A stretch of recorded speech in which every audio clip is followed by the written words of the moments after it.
Assalamualaikum warahmatullahi wabarakatuh. Nama saya Muhammad Farhan Al-Farabi, NIM 1931071, Prodi Perbankan Syariah 2C, dosen pengampu Ahmad Fauzi ME, mata kuliah Filsafat Ekonomi Islam. Di sini saya akan menjelaskan tentang pemikiran ekonomi Islam pada masa awal Islam. Yang pertama, pemikiran ekonomi Rasulullah SAW pada awal pemerintah Islam. Pada saat awal didirinya pemerintahan Islam, dapat dikatakan kondisi masyarakat Madinah masih sangat tidak menentu dan memprihatinkan. Oleh karena itu, Rasulullah SAW memikirkan untuk mengubah jalan secara berlahan-lahan dan mengatasi berbagai masalah utama tanpa tergantung pada faktor keuangan. Dalam hal ini, strategi yang digunakan oleh Rasulullah SAW adalah dengan melakukan langkah-langkah sebagai berikut ini, yaitu yang pertama, membangun masjid utama sebagai tempat untuk mengadakan forum bagi para pengikutnya. Yang kedua, merehabilitasi muhajirin Mekah di Madinah. Yang ketiga, membuat konsultasi masyarakat. Yang keempat, menciptakan kedamaian dalam negara. Yang kelima, mengeluarkan hak dan kewajiban bagi warga negaranya. Yang keenam, menyusun sistem pertahanan negara. Yang ketujuh, meletakkan dasar-dasar sistem keuangan negara. Rasulullah SAW mengajarkan kita untuk bertransaksi secara jujur, adil, dan tidak pernah membuat pelanggannya mengeluh dan kecewa. Selain itu, ada beberapa larangan yang dilakukan oleh Rasulullah SAW untuk menjaga agar seorang dapat berbuat adil dan jujur, yaitu yang pertama adalah larangan najasi. Yang kedua adalah larangan baibat ala baddah. Yang ketiga, larangan taklik al-mubaron. Yang keempat, larangan ihtinas dan ihtihar. Dari langkah-langkah yang dilakukan Rasulullah SAW sehingga terjadi aktivitas mempersaudara kaum Ansor dan kaum Muhajirin dengan menetapkan muza'ah sehingga tumbuh mata pencarian baru lagi bagi kaum Muhajirin sampai akhirnya Madinah dinyatakan tempat anti pelanggaran antara dua harsat daerah pegunungan berapi di sekitar Madinah. Padang rumputnya tidak boleh dipotong, pepohonan tidak boleh ditebang, dan tidak boleh membawa senjata untuk memperkelahian, kekerasan, ataupun peperangan. Sumber pendapatan dan pengeluaran pada masa Rasulullah SAW mengawali pembangunan Madinah dengan tanpa sumber keuangan yang pasti. Sementara distribusi kekayaan juga timpang. Kaum Muhajirin tidak memiliki kekayaan karena mereka telah meninggalkan seluruh hartanya di Mekah. Oleh karena itu, Rasulullah SAW mempersaudarakan kaum Muhajirin dengan kaum Ansor sehingga dengan sendirinya terjadi distribusi kekayaan. Kebijakan ini sangat penting strategi awal pembangunan Madinah.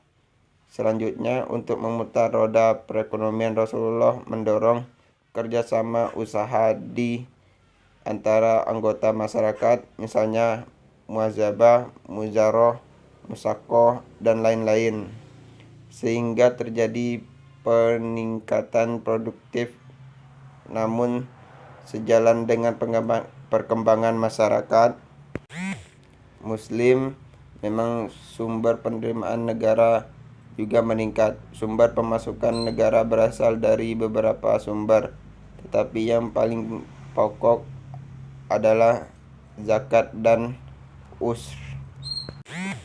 Yang kedua adalah pemikiran ekonomi Abu Ubayyah Al-Qasim. Pemikiran Abu Ubayyah tentang ekspor impor ini dapat dibagi kepada 3 bagian, yaitu tidak ada nol tarif dalam perdagangan internasional, cukai bahan makanan pokok lebih murah, dan ada batas tertentu untuk dikenakan cukai. Tidak ada nol tarif. Pengumpulan cukai merupakan kebiasaan pada zaman jahiliyah dan telah dilakukan oleh para raja bangsa Arab dan non-Arab tanpa pengecualian, sebab kebiasaan mereka adalah memungut cukai barang dagangan impor atas harta mereka.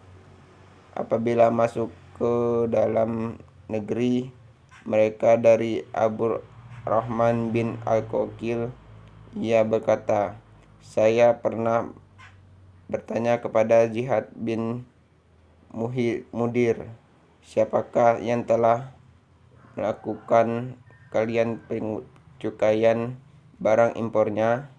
Ia berkata, kami tidak pernah mengenangkan cukai atas muslim atau muhid. Saya bertanya, lantas siapa orang yang telah engkau kena cukai atasnya? Ia berkata, kami mengenakan cukai atas para pedagang kafir harbi, sebagaimana mereka telah memungut barang impor kami apabila kami masuk dan menantangi negeri mereka.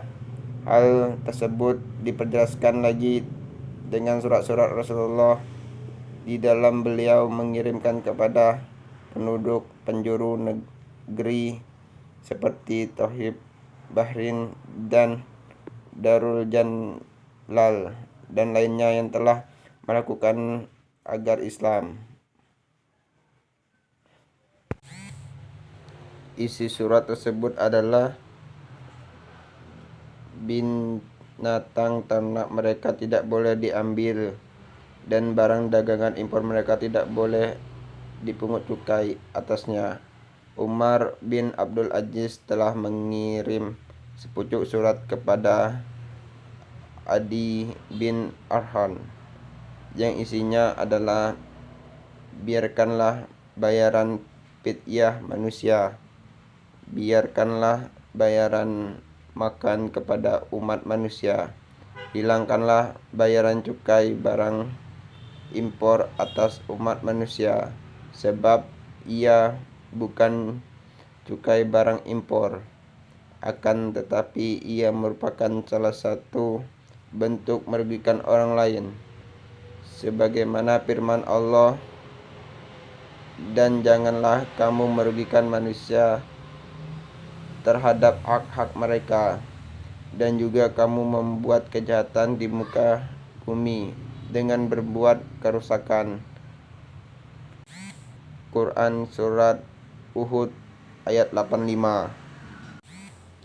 Yang ketiga, periode kedua, Al-Ghazali.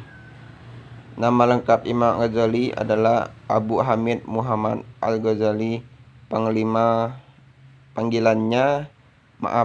Panggilannya lakop atau gelar Al-Ghazali ad-Dina ad-Tusi adalah Hujjatul Islam, dan Hujjatul Islam adalah Hamid. Lahir pada tanggal 450 Hijrah atau 1058 Masehi. Tetapnya pertengahan abad ke-5 Hijrah. dan wafat pada tahun 505 Hijrah atau 111 Masehi. Tempatnya pada tanggal 14 Jumadil At-Tsani, hari Senin, di Tus, sebuah kota di Iran tempat kelahirannya. Menurut Al-Ghazali, terlibat dari aktivitas ekonomi hukum fardu kifayah. Aktivitas ekonomi harus didasarkan pada hujatan untuk mendapatkan kebahagiaan di akhirat. Lebih lanjut lagi, ia menjelaskan alasan kenapa manusia harus terlibat dalam urusan ekonomi, yaitu yang pertama, Allah telah menciptakan sumber daya alam yang melimpah untuk dimanfaatkan oleh manusia untuk kelangsungan hidupnya, sekaligus sebagai bukti kesyukuran kepada Sang Maha Pemberi rezeki.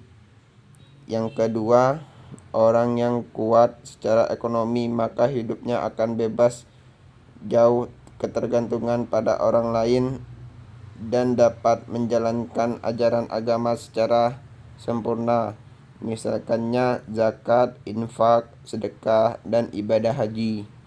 Ketiga, perilaku dalam mengerjakan pemenuhan ekonomi tak boleh menyimpun dari ajaran prinsip agama Islam. Fungsi uang sebagai media alat tukar. Salah satu kontribusi pemikiran ekonomi Imam Al-Ghazali yang sangat penting adalah terhadap fungsi uang, terkhususnya uang emas dan perak. Menurut beliau, fungsinya uang sangat sederhana, yaitu hanya sebagai media alat tukar. Fungsi negara dalam perekonomian. Beliau juga memikirkan tentang fungsi negara dan penguasa. Dengan pengaturan aktivitas ekonomi, kemajuan ekonomi akan tercapai jika terjadi keadilan, kedamaian, kesejahteraan, dan stabilitas. Dan ini merupakan ruangan lingkup tanggung jawab negara untuk mewujudkannya. Selain itu, Al-Ghazali juga berbicara tentang konsep keuangan publik. Pendapatan negara dapat dari zakat, fai, goinah, dan jizyah. Sementara itu, pemikiran ekonomi pengeluaran publik, Al-Ghazali menganjurkan perlunya pembangunan infrastruktur sosioekonomi yang dimanfaatkan dapat dirasakan secara langsung oleh masyarakat. Ibnu Taimiyah 1261 sampai 1328 Masehi. Nama lengkapnya Taqiyuddin Ahmad bin Abdul Halim, dilahirkan di Haron pada 10 Rabiul Awal 661 Hijrah atau 27 Januari 1267 Masehi. Hidup di masa Khalifah Al-Hakim I sampai Khalifah Al-Mustaqfi. Pandangan Ibnu Taimiyah tentang masalah ekonomi sangat jelas. Seluruh kegiatan ekonomi diperbolehkan kecuali apa yang secara tegas dilarang oleh syariat.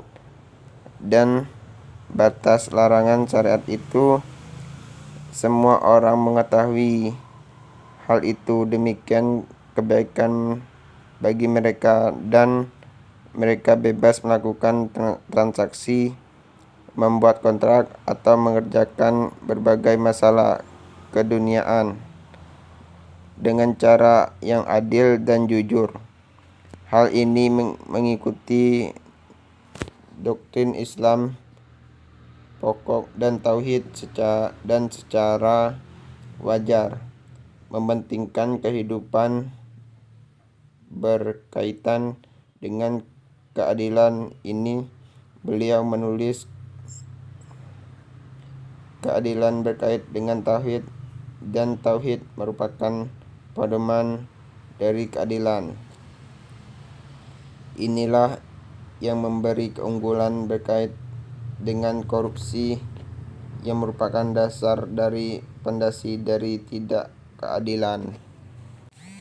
Sekian dari saya yang menjelaskan tentang materi pemikiran ekonomi Islam pada masa awal Islam.